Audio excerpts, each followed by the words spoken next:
마태복음 4장 12절. 네, 오늘 우리 감사합니다. 오늘 우리 김순호 권사님 남면 되시는 우리 권사님께서 이렇게 또 예배 참석해서 감사합니다. 네, 또 우리 양산서까지 오셨네요. 이영훈 형제, 우리 네, 고맙습니다. 최수영 자매님 가정 함께 참석해서 감사드립니다. 네. 마태복음 4장 12절에서 17절. 네, 마태복음 4장 12절에서 17절입니다. 네. 같이 한번 읽겠습니다. 예수께서 요한이 잡혔음을 들으시고 갈릴리로 물러가셨다가 나사렛을 떠나 스불론과 납달리 지경 해변에 있는 가버나움에 가서 사시니 이는 선지자 이사야를 통하여 하신 말씀을 이루려 하심이라. 일러서되 스불론 땅과 납달리 땅과 요단강 저편 해변길과 이방의 갈릴리여, 흑암에 앉은 백성이 큰 빛을 보았고 사망의 땅과 그늘에 앉은 자들에게 빛이 비치었도다 하였느니라. 이때부터 예수께서 비로소 전파하여 이르시되 회개하라, 천국이 가까웠느니라 하시더라.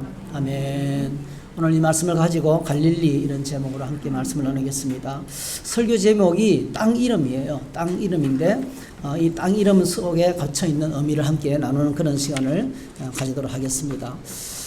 지금 우리가 매일 마태복음을 말씀 묵상을 하고 있습니다. 마태복음을 묵상하고 있는데 마태복음이 시작되면서 아주 중요한 장소 두 곳이 등장해요. 첫 번째가 광야입니다. 유대 광야. 유대 광야라는 땅을 이제 저희들이 보게 되고요. 그 다음에 또 하나는 갈릴리입니다. 갈릴리. 마태복음에서 유대 광야하고 갈릴리가 굉장히 중요합니다. 네.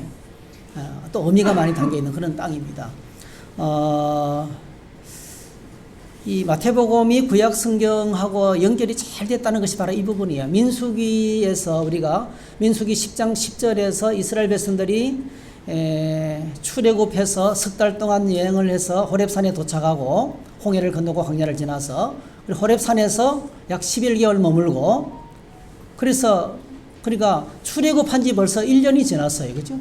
1년이 지나고 2월 달이 됐어요. 그리고 드디어 뭐죠? 행진을 시작합니다. 민수기 10장 11절에서 행진을 시작합니다. 그 광야의 행진. 이스라엘 백성들이 광야에서 가나안 땅을 향해서 나가는데 실패했어요. 출애굽한 1세대들이 다 죽었어요. 광야의 시험을 통과하지 못했어요. 하나님께서 불기둥과 구름기둥으로 함께 하시고 하늘 만나를 먹이시고 고기도 먹이시고 원수를 막아주시고 성막을 지어서 그들과 함께 하시고 늘 그 광야에서 생존해 있는 것 자체가 기적인데 기적 속에 살면서 하나님을 눈으로 보면서 그들은 실패했습니다. 그러니까 여러분 거룩하게 살아가는 것이 이렇게 힘들어요. 오늘 저와 여러분들 하나님의 백성으로 세상 가운데서 믿음을 갖고 살아가는 것이 이렇게 힘듭니다. 네. 우리 인간의 힘으로는 불가능해요. 광야를 행진하는 이스라엘 백성과 똑같습니다. 그런데 놀랍게도 이스라엘 백성들이 광야에서 40년 동안 실패한 삶을 살았는데 마태복음에서는요 그 광야가 전혀 다른 의미예요. 우리가 생각하는 광야는 물이 없고 사람이 살아갈 수 없고 짐승들만 살고 그렇죠? 그리고 낮과 밤의 기온차가 50도나 됩니다. 여러분 거기서 생존 자체가 불가능해요. 물이 없고 먹을 것이 없어요. 일단요. 그리고 기온의 변화가 너무 커요. 낮과 밤의 기온차가 너무 큽니다. 낮에는 태양에 그냥 타 죽고요. 밤에는 추워서 얼어 죽어요. 이게 이제 엄청난 그 열악한 환경이 광야거든요. 근데 이 광야를 생각하면 우리가 죽음을 생각하게 되고 실패를 생각하게 되는데 마태복음에 딱 들어오면 광야는 완전히 다른 장소입니다. 자, 우리가 마태복음 지금 묵상을 했는데요. 3장에 보니까 그 유대 광야에 누가 있습니까? 세례요한이 있습니다. 그때 세례요한이 이르러 유대 광야에서 전파하여 말하되, 그러니까 세례요한의 중심 사역지가 광야예요. 회개하라, 천국이 가까웠느니라 했으니 그는 선지자 이사야를 통하여 말씀하신 자라. 일러서되 광야에 외치는 자의 소리가 있어 이르되 너희는 주의 길을 준비하라, 그가 오실 길을 곧게 하라 하였느니라. 이 요한은 낙타 털 옷을 입고 허리에 가죽들을 띠고 음식은 메뚜기와 석청이었더라. 덜꿀, 메뚜기와 석청이었더라. 아주 열악한, 그러니까 생명을 유지할 수 있을 만큼 최소한의 음식만 먹고 광야에서 살은 거예요. 요한이 광야에서 산 이유는 딱 한 가지예요. 그래서 유대 광야는 어떤 곳이냐면요, 세례요한과 같이 상당히 많은 사람이 광야에서 나가서 살고 있었어요. 집단적으로 공동체 생활을 하고 있었어요. 우리 이 사람을 이제 역사적으로 이제 문헌을 연구해 보니까 에세네파, 이 세례요한이 속해 있는 그 공동체가 에세네파 금육주의자들이죠. 에세네파에서 쿰난 공동체, 에세네파 가운데서 쿰난 지역 주변에, 쿰난 광야 주변에서 같이 공동체 생활을 하고 있는 사람들이 있어요. 이 쿰난 공동체, 에세네파의 공동체 사람들의 특징이 바로 뭐냐면요, 어떤 사람이 새로 오잖아요. 외부에서 새로 오면 1년 정도 지켜봐요. 이 사람이 진짜인지 가짜인지 지켜보는 거예요. 정말 우리와 같이 할 수 있는 사람인지, 믿음의 사람인지, 경건한 사람인지 지켜보고 있는 거예요. 1년 동안 지켜봤다가 이제는 이 사람들이 우리와 함께 할 수 있는 공동체로 가입시켜도 되겠다는 결정이 내려요. 그러면 그때 세례를 베풀어요. 세례를 받게 하는데요, 이 당시 베푸는 세례는 누가 주는 게 아니고요, 셀프 세례입니다. 셀프 세례. 내가 스스로 물속에 들어갔다 올라오는 거예요. 네. 근데 여러분, 왜 이 사람들이 이 살기 좋은 농사가 잘 되는 지역에 안 살고 이 광야에 와서 살았을까요? 이유는 딱 한 가지예요. 그 당시 사회가 희망이 없었어요. 정치가 썩어 빠졌어요. 종교도 썩어 빠졌어요. 어느 곳 하나 희망이 없어요. 온통 뭐죠? 부패하고 썩고 냄새나고. 그래서 여기 살아서는 안 되겠다. 이 세상 속에 내가 살면 내 영혼도 죽고 내 육신도 망하고 희망이 없다, 여기는. 그래서 경건하고 거룩한 하나님의 사람들이, 우리는 말씀 붙들고 세상 등지고 광야라도 좋다. 하나님은 광야에서 이스라엘 백성을 40년간 먹이셨다. 그래서 이 사람들이 썩어 빠진 세상을 등지고요, 그 세상에 질렸어요. 세상이 그냥 싫었던 거예요. 그래서 하나님의 약속만 붙들고 하나님께서 메시아를 보내주시고 있는데, 메시아가 오시면 하나님 나라가 임하고 하나님 나라의 통치가 임하는 것이기 때문에 우리는 그 나라를 기다린다. 그러면서 여러분, 새로운 희망과 기대와 소망을 갖고 광야에 모여서 같이 공동체 생활을 했어요. 뭐 했습니까? 성경을 복사했어요. 계속 성경을 복사했습니다. 그리고 뭐죠? 성경 말씀에 집중하고요, 말씀에 집중하고, 그리고 기도하고, 그리고 노동했어요. 그러니까 완전히 다르게 살았어요. 삶을 위한, 우리 육신을 위한 것은 최소한으로 그냥 죽은 낙타 가죽을 걸치고, 그리고 거기서 나는 음식이라는 것은 뭐 기껏 해봤자 그냥 메뚜기와 석청 정도, 덜꿀 정도. 예. 그렇게 해서 그냥 최소한의 생명을 유지하면서 그들은 경건하게 하나님을 기다리는 사람이었어요. 네, 이것이 바로 광야입니다, 여러분. 광야.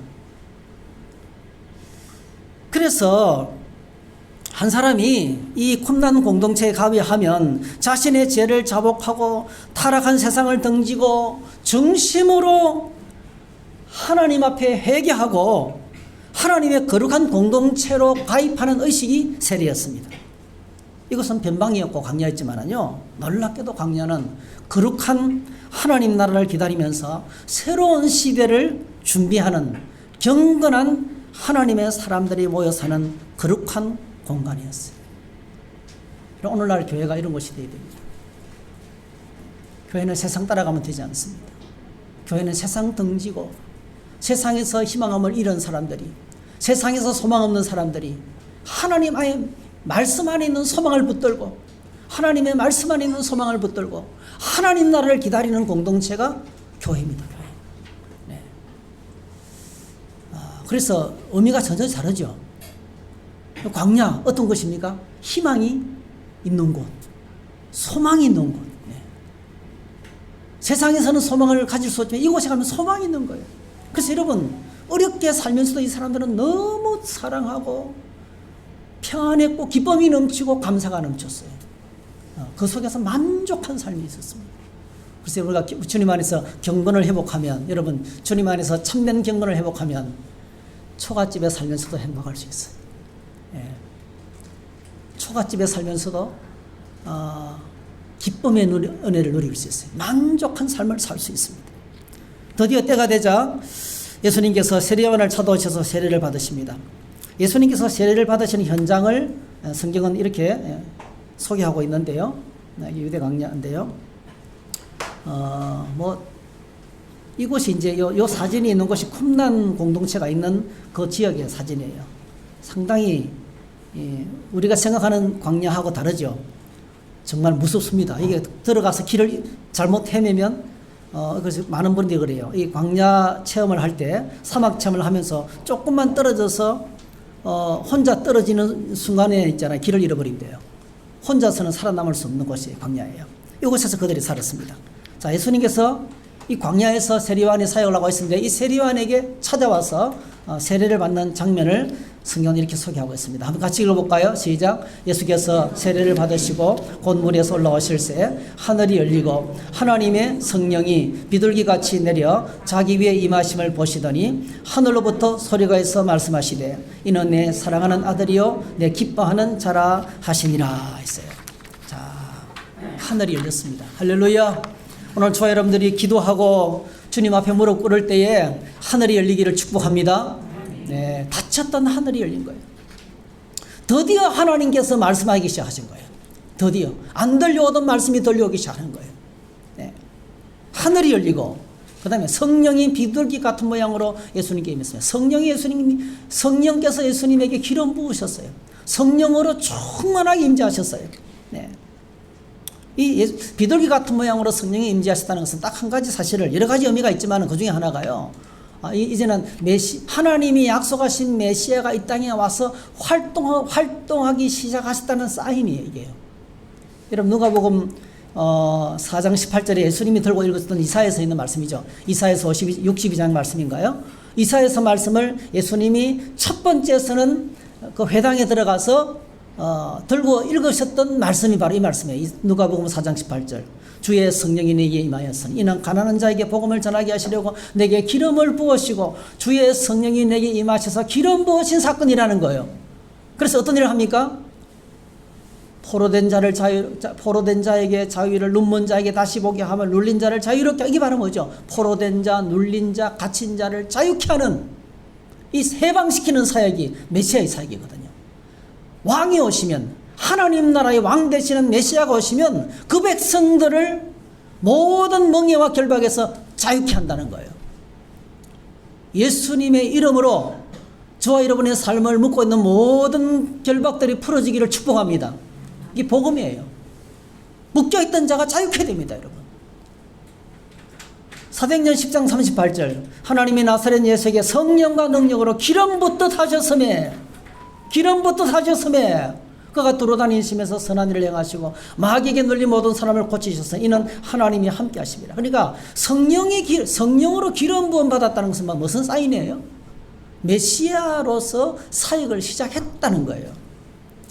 오늘 저와 여러분의 삶에 성령의 기름 부으심이 있기를 축복합니다. 네, 하나님이 기름 부으시면 일하게 되는 거예요. 하나님의 사역은 누가 할 수 있습니까? 성령으로 기름 부음 받은 사람. 네, 여러분, 그리스도인 이 말은요, 사실은 정확하게 말하면 하나님의 성령으로 기름 부음 받은 하나님의 사람이라는 뜻입니다. 예. 기름 부음을 받지 않고는, 성령을 받지 않고는 그리스도인이 될 수가 없거든요. 그리고 그래서 여러분, 광야에서 그토록 이 새로운 희망을 가지고 하나님 나라를 기다리고 있었는데, 예수님께서 세례요한에게 세례를 받으실 때 그게 이루어진 거예요. 하나님의 응답이 시작된 거예요. 그토록 오랫동안 메시아를 기다렸는데요, 광야에서 하나님 나라를 기다렸는데요. 여러분, 이게 신앙생활이에요.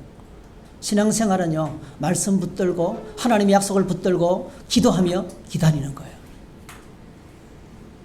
한 번 더 할까요? 신앙생활은 뭐라고 했습니까? 하나님의 약속의 말씀을 붙들고 기도하며 기다리는 거예요.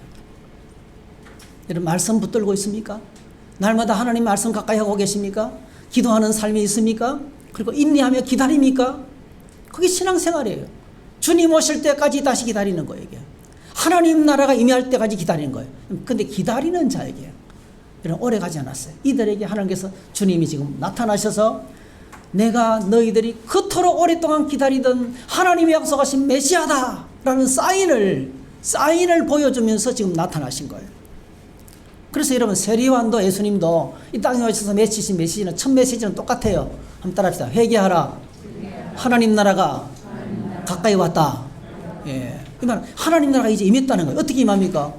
하나님 나라의 왕 되시는 예수님이 하나님 나라의 권세와 능력을 가지고 귀신을 쫓아내고 질병을 고치고 사람들에게 말씀을 가르치면서 법을 가르치면서 하나님 나라의 법을 가르치면서 지금 오신 거예요. 그러면 통치가 시작되는 거예요. 여러분 엉망진창인 시장 뒷골목. 근데 여러분 조금 있으면 뭐죠? 사이렌이 울리면서 누가 신고했어요. 사이렌이 울리면서 경찰들이 나타나요. 그러면 정리가 돼요. 깨끗하게 정리가 됩니다. 대통령의 통치가 임하면 나라의 법이 살아있으면 그게 주권이 살아있으면요 어지러웠던 삶이 정리가 되는 거예요. 여러분 엉망진창인 내 삶이 하나님 나라가 임하고 하나님의 통치가 임하면 원래 하나님이 창조하신 멋있는 인생으로 다시 새롭게 세워지는 거예요. 내 인생에 새로운 질서가 찾아오는 것입니다. 이것이 하나님 나라입니다. 그래서 오늘 저와 여러분들이 새해를 시작하면서 우리 안에 경건하고 거룩한 소원을 가져야 됩니다. 경건하고 거룩한 소원을 이 에세네파 사람들처럼 광야에 나가서 세상 등지고 하나님 나라를 기다리는 이 소망이 있어야 됩니다. 세상 등지고 하나님 말씀에 집중하면서 하나님이 주시는 거룩하고 경건한 소원으로 주님을 기다리는 공간을 확보해야 됩니다. 이 거룩한 공간이 바로 뭡니까? 마태복음이 시작되면서 나오는 광야였습니다. 이 광야에서 주님이 공생애를 시작하기 전에 오늘날 이제 세례 받으시고 여러분 세례를 받으시고 그리고 뭐죠? 곧바로 이 광야로 바로 갑니다. 바로 광야로 가서 금식하며 줄이면서 시험을 통과합니다. 예수님께서 마귀의 모든 시험을 승리하십니다. 말씀으로. 그리고 이제 오늘 우리가 읽은 본문이 이 유대 광야에서 사역의 장소가 갈릴리로 옮기는 거예요. 우리가 읽었던 본문이 이어져 나오는 겁니다. 이런 갈릴리가 어떤 것입니까? 갈릴리. 예. 갈릴리는 예수님의 생애와 아주 깊은 관계가 있습니다. 우리가 마태복음 2장에 보면 등장하는 것처럼요. 갈릴리는 예수님께서 출생하신 이후에 자라나신 고향입니다. 그죠? 갈릴리는 예수님의 고향입니다. 예수님은 갈릴리 나사렛 사람입니다. 어떻게 갈릴리 나사렛 사람이 되었습니까? 베들레헴에서 출생하셨는데 예수님의 출생 소식을 듣고 천사들, 하늘의 천군과 천사들이 막 찬양합니다. 이 찬양 소리를 듣고 들에서 외롭게 이 양떼를 지키는 목자들이 듣고 아기 예수 탄생을 알고 그 아기 예수께 와서 경배합니다. 그죠? 그리고 좀 있으니까 뭐죠? 먼 나라 땅에서 별을 관찰하던 박사들이, 점술가들이죠. 별을 관찰하던 점술가들이 큰 왕이 태어난 것을 알고 그 별빛을 따라서 별의 인도를 따라서 어디까지 옵니까? 예루살렘으로 잘못 들어갔다가 다시 바꾸해가지고 베들레헴에 도착합니다. 그리고 경배하고 떠날 때 다른 길로 떠납니다. 여러분 예루살렘 중심에 있는 헤롯 왕이 이 정치적인 야망에 가득 찼던 헤롯 왕이요. 왕이 태어났다는 소식을 듣고 이게 완전히 이성을 잃었어요. 그래서 베들레헴 중심의 모든 어린아이들을 다 죽여요. 만 2세 이하의 아이들을 전부 다 죽입니다. 그때 여러분 우리 주님께서는 요셉과 마리아는 미리 천사의 지시를 받아서 애굽 땅으로 내려가게 되고 애굽 땅에 내려갔다가 그 헤롯이 죽었다는 소식을 듣고 그 아들 아켈로가 왕이 됐다는 소식을 듣고 그 아들도 악한 왕이었거든요. 그래서 이 아들이 무서워가지고 베들레헴으로 못 올라가고 가시게 된 곳이 바로 가서 살게 된 것이 갈릴리 나사렛에서 살게 된 것입니다. 그래서 23절 한번 읽어볼까요? 시작. 나사렛이란 동네에 가서 사니 이는 선지자로 하신 말씀에 나사렛 사람이라 칭하리라 하심을 이루려 함이라라 이렇게 했어요. 그래서 예수님께서 나사렛이 고향입니다. 베들레헴에서 태어나셨지만은 살아나신 곳은 갈릴리 나사렛이었어요. 근데 여러분 갈릴리가 어떤 곳입니까? 어떤 것일까요? 참 궁금하지 않습니까? 여러분 갈릴리가 어떤 장소일까요? 여러분 갈릴리는 예수님의 생애와 굉장히 깊은 관련이 있는데요. 예수님이 출생하신 곳이지만 예수님이 자라나시고 성장하시고 생활하신 곳이지만 동시에 이 갈릴리는 예수님의 공생의 사역의 중심지입니다. 이곳에서 예수님께서 이 갈릴리를 중심으로 사역을 하셨어요. 그리고 예수님께서 공생의 사역을 끝내시고 십자가에 죽으시고 부활하시고 성천하신 곳이 어디입니까, 여러분? 성천하신 곳이 갈릴리입니다, 여러분. 자, 성경에 보니까 이것을 여러 군데서 확인할 수 있는데요. 자, 마태복음 4장 23절 예수님이 중심 사역지 한번 읽어볼까요? 시작. 예수께서 온 갈릴리에 두루 다니사 그들의 해당에서 가르치시며 천국 복음을 전파하시며 백성 중에 모든 병과 모든 약한 것을 고치시니 그의 소문이 온 수리아에 퍼진지라. 사람들이 모든 앓는 자 곧 각종 병에 걸려서 고통당하는 자 귀신 들린 자 간질하는 자 중풍병자들을 데려오니 그들을 고치시더라. 갈릴리와 데가볼리와 예루살렘과 유대와 요단강 건너편에 수많은 무리가 따르니라. 예수님께서 갈릴리 오셔서 말씀을 가르치시고 배고픈 사람들을 먹이시고 병든 자를 치료하시고 귀신 들린 자를 고치시고 자유케 하시고 눌리고 포로된 자 갇힌 자들을 자유케 하셨어요. 해방시키는 사역을 하신 거예요. 네. 그리고 예수님의 사역이 뭐죠? 갈릴리를 중심으로 쫙 요단강 이제 뭐죠? 이 갈릴리 호수 이 서편이죠. 서편과 북쪽으로 막 퍼져나갔어요. 그러니까 갈릴리가 어떤 곳이냐면요. 요단강이 이렇게 있으면 이 요단강 왼쪽 편 지역 전체가 다 뭐죠? 갈릴리예요. 그 지역이 갈릴리 지역이라 불렀어요. 또 예수님께서 이 갈릴리에서 십자가에 죽으시고 난 다음에 부활하시고 십자가에 죽으시고 난 다음에 죽으시기 직전부터요. 나는 죽으면 다시 산다. 내가 부활한다. 내가 부활하고 너희들을 만날 것인데 갈릴리에서 만나자. 아주 여러 번 약속했어요. 여러 번. 제가 성경 구절을 보니까 여러 군데더라고요. 마태복음 26장 마지막 그 만찬의 시간에 너희들이 다 나를 버리고 떠나가게 될 것이다. 자, 32절 그러나 내가 살아난 후에 너희보다 먼저 갈릴리로 가겠다. 갈릴리로 오라. 거기서 만나자는 거예요. 내가 부활하고 난 다음에 내가 너희를 갈릴리로 만나러 가겠다는 거예요. 또 28장 7절에도 보니까 이제 막달라 마리아가 예수님을 만나고 이제 천사로부터 듣는 소리예요. 또 빨리 가서 그의 제자들에게 이르되 그가 죽은 자 가운데서 살아나셨고 너희보다 먼저 갈릴리로 가시나니 거기서 너희가 배우리라 하라. 보라 내가 너희에게 일렀느니라 하거늘 이랬어요. 또 마태복음 28장 10절 마태복음 28장 10절 이에 예수께서 이르되 무서워하지 말라. 가서 내 형제들에게 갈릴리로 가라 하라. 거기서 나를 버리라. 여러 번 갈릴리에서 내가 너희를 기다리겠다 했어요. 부활하신 예수님께서 제자들을 다시 만나는 곳이 갈릴리였어요. 그리고 결정적으로 성천하시는 장소도 갈릴리입니다. 여러분 갈릴리. 마태복음 28장 16절 11 제자가 갈릴리에 가서 예수께서 지시하신 산에 이르러 그랬어요. 그렇죠? 그리고 사도행전 1장에 보니까 오직 성령이 너희에게 임하시면 너희가 권능을 받고 예루살렘과 온 유대와 사마리아와 땅 끝까지 이르러 내 증인이 되리라 하시니라. 이 말씀을 마치고 예수님께서 말씀을 마치고 마지막 말씀을 마치고 이제 성천하시는 거예요. 하늘로 올라가시는 거예요. 10절 올라가실 때 제자들이 자세히 하늘을 쳐다보고 있는데 흰옷 입은 두 사람이 그들에게 대셔서 말합니다. 갈릴리 사람들아 어찌하여 서서 하늘을 쳐다보느냐. 하늘로 성천하신 예수님은 너희들이 본 그대로 다시 오신다 이렇게 말했어요. 그때 누구를 불렀어요? 갈릴리 사람들. 어디예요? 성천하신 곳이 갈릴리예요. 갈릴리는 예수님이 출생, 생애, 그 다음에 자라나신 곳, 그 다음에 뭐죠? 사역하신 곳, 그리고 십자가 죽으시고 부활하시고 제자들을 만나신 곳, 그리고 마지막으로 성천하신 곳이 갈릴리예요. 갈릴리가 왜 이렇게 중요한 곳? 예수님께서 왜 갈릴리만 뱅뱅뱅 도시고 갈릴리에서 자신의 사역을 집중하실까요? 여러분? 도대체 갈릴리가 어떤 곳일까요? 자, 오늘 본문에 보니까요, 갈릴리에 대해서 아주 색다른 정보를 제공해 주고 있어요. 우리가 읽었던 말씀에 보니까요, 12절에 보니까 예수께서 요한이 잡혔음을 들으시고 갈릴리로 물러가셨다가 했어요. 어떤 느낌이 들어요? 세례 요한이 체포됐습니다. 왜 체포되었습니까? 헤롯의 잘못을 추궁했거든요. 헤롯이 자기 동생의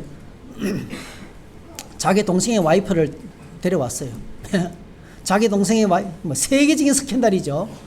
자기 동생도 왕인데, 분봉왕인데, 자기 동생의 아내하고 눈이 맞아서 자기 아내로 맞이했어요. 그리고 본부인을 쫓아내버렸어요. 이게 보통 큰 스캔들 아니에요. 근데 너무나 큰 잘못이지만은 아무도 말할 수가 없었어요. 그런데 여러분, 세례요한이 대포를 쏘았어요. 당신 잘못했습니다라고 대포를 쏜 거예요. 찍혔습니다. 여러분. 드디어 세례요한이 체포당했습니다. 그 세례요한이 예수님을 증거했거든요. 그래서 잘못 생각하면 아이고 나도 부르면 어떻게 하지 하면서 도망친 것 같은 느낌이 들죠. 예수님께서 헤롯이 무서워서 도망쳤을까요? 12절을 보면 조금 그런 느낌이 들어요. 요한이 잡혔음을 들으시고 조금 무서워서 갈릴리로 도망치신 것 같은 느낌이 들어요. 근데 예수님께서 갈릴리로 가셨습니다. 자, 그런데 이 갈릴리 땅을요, 15절에 보면 사실은 그냥 도망친 게 아니고요. 14절, 이는 선지자 이사야를 통하여 하신 말씀을 이루려 하심이라. 구약 성경의 말씀을 이루기 위해서 가신 거예요. 사실은 실제로는요. 여러분, 구약 성경에서 갈릴리는 어떤 것입니까?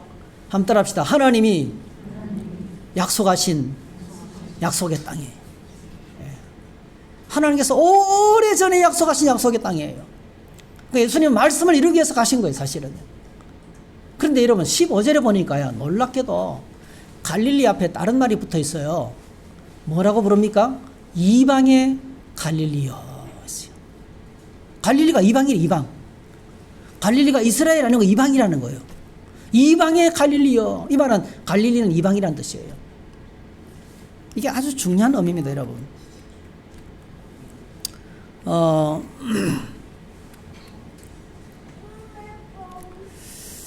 갈릴리가 이방 땅이 된 이유가 있어요. 역사적인 배경이 있습니다, 여러분.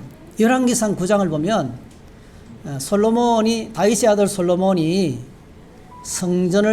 성전과 왕궁을 건축합니다. 몇 년 동안? 20년 동안. 자, 열왕기상 9장 10절에 보니까 솔로몬이 두 집 곧 여호와의 성전과 왕궁을 20년 만에 건축했어요. 여러분, 20년 동안 왕궁을 짓고 성전을 건축했어요. 엄청난 돈이 들어갔겠죠.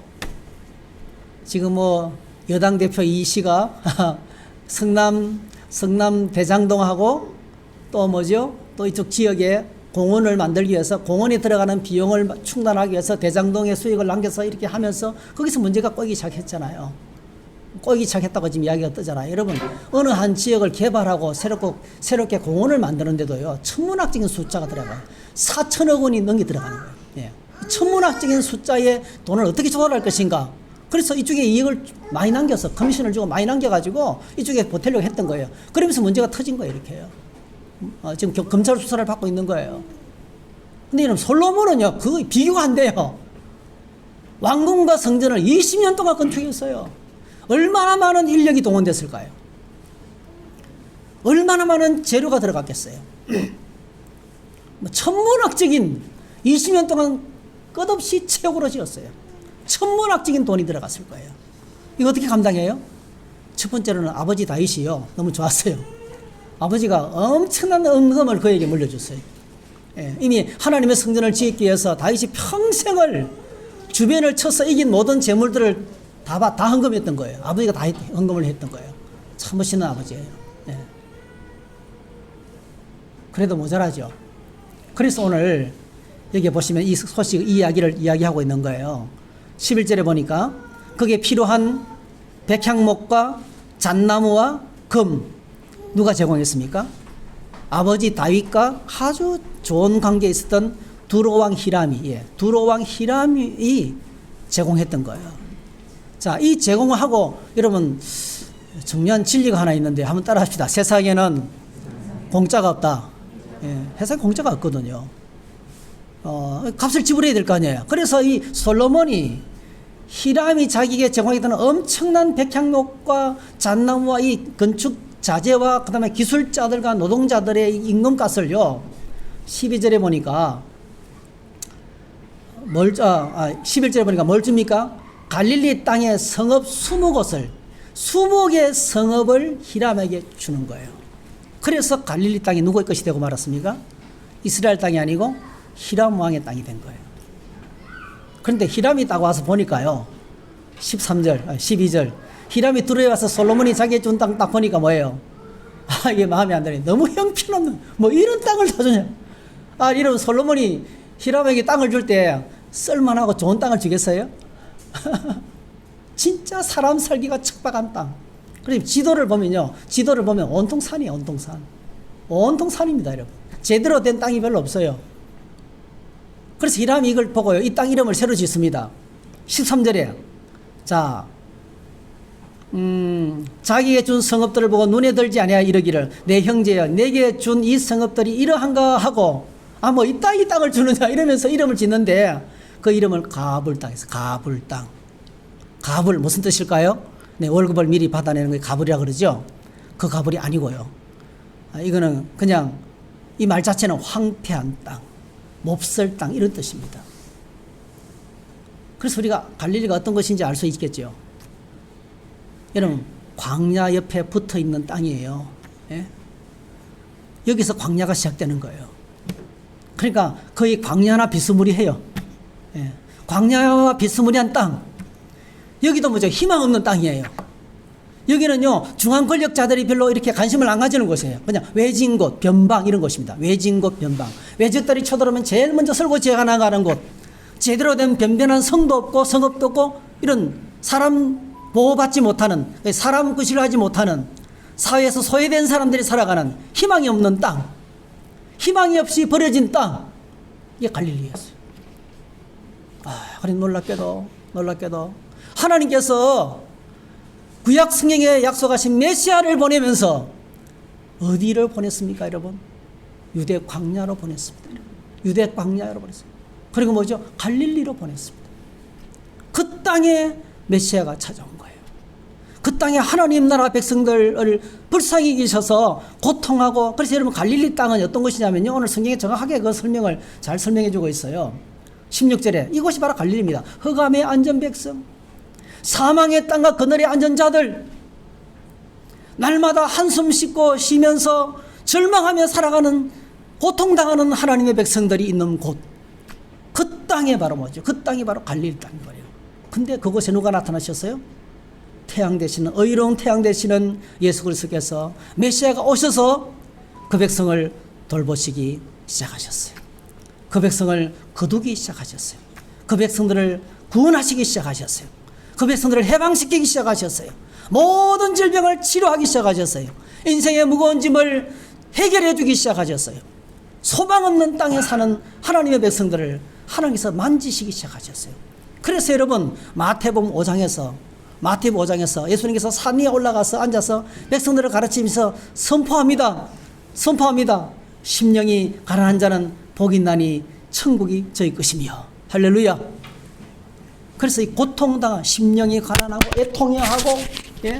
애통해하고 힘든 삶의 무거운 짐을 지고 고통하며 살아가는 자들, 이제부터 너희들은 복 있는 사람이라는 거예요.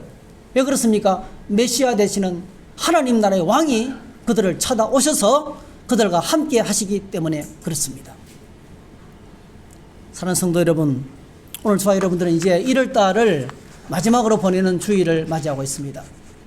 설명절도 지나가고 이제 거의 새해 분위기가 거의 다 끝나가는 것 같아요.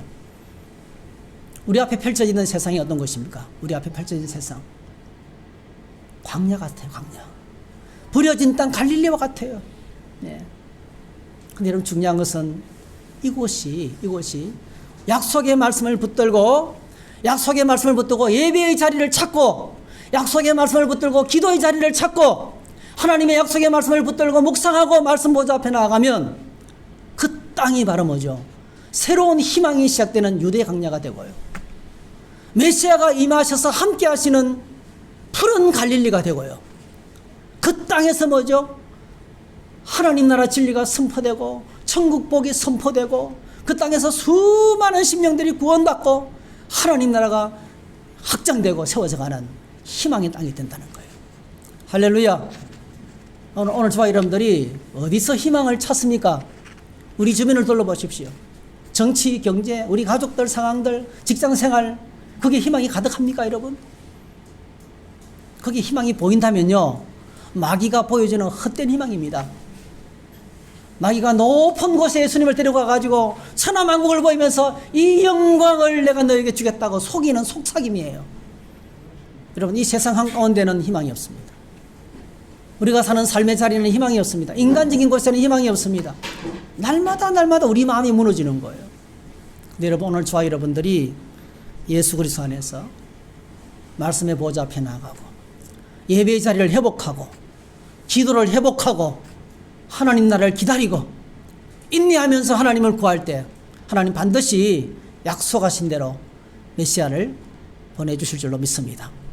오늘 저와 여러분들의 삶의 자리가 주님이 찾아오시는 푸른 갈릴리가 되시기를 축복합니다.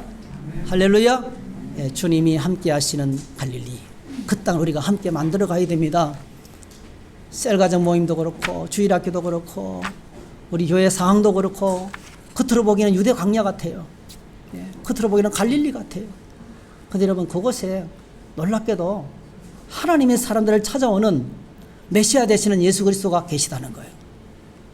그래서 우리 가정에도 주님이 오시고 우리 셀 모임 가운데도 주님이 오시고 우리가 예배하는 그 자리도 주님이 찾아오시고, 그러면 놀라운 하나님 나라의 은혜가, 기쁨이 우리에게 넘치게 될 줄 믿습니다.